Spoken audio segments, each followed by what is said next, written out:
মানিকগঞ্জে গ্যাস সরবরাহের তীব্র সংকট দেখা দিয়েছে। বাসাবাড়িতে গ্যাস না থাকায় দুর্ভোগের মুখে আছেন গৃহিণীরা।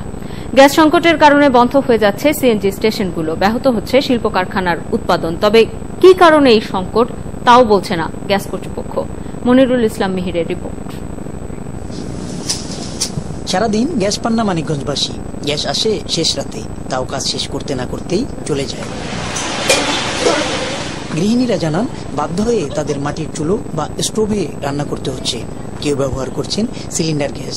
লাকড়িতে রান্না করি, কারেন্টের রাইস কুকার রান্না করি। 3টা দিকে থাকে, 4টা থেকে কমতে থাকে, 5টা একেবারে চলে যায়। এদিকে গ্যাস না পেলেও নিয়মিত বিল শোধ করতে হচ্ছে গ্রাহকদের। তাই ক্ষুব্ধ হয়ে দ্রুত এই সমস্যা সমাধানের দাবি করেছেন তারা। 4:30 উঠে এই যে রান্না করি, তারপরেও মনে করেন গ্যাস পাই না। বাচ্চা কাচ্চার অসুবিধা হয়ে যায়, স্কুলে যাইতে পারে না সময় মতো খাওয়ার জন্য। গ্যাসের লাইন কাইটা দিকে আমরা চুলের ব্যবস্থা করে নেব।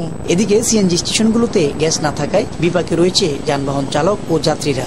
ঘন্টার পর ঘন্টা ধরে অপেক্ষা করতে হচ্ছে সিএনজির জন্য। 3 ঘন্টা ধরে খার থেকে কেবল লাগাইলো, গ্যাস পানো কতটুকু ঠিক নাই, প্রেসারই নাই। পাম্প 2-4টা খোলা আছে, তাতে বলতেছে যে গ্যাস নাই। এ নিয়ে জেলা প্রশাসক জানান, মানিকগঞ্জে গ্যাসের চাপ কম রয়েছে। বর্তমানে গ্যাস লাইনের কাজ চলছে, তবে ঈদ পর্যন্ত এই সমস্যা সমাধান হবার সম্ভাবনা নেই। পেট্রো বাংলার চেয়ারম্যান মহোদয়ের সাথে কথা বলেছি, তিনি জানিয়েছেন যে এই কাজটি করতে ঈদ পর্যন্ত সময় লাগবে। ইনশাল্লাহ আমরা ঈদের পরেই গ্যাস স্বাভাবিক হবে। আর এ নিয়ে ক্যামেরার সামনে কথা বলতে রাজি হননি মানিকগঞ্জ গ্যাস অফিসের ব্যবস্থাপক প্রকৌশলী রতন চন্দ্র দে।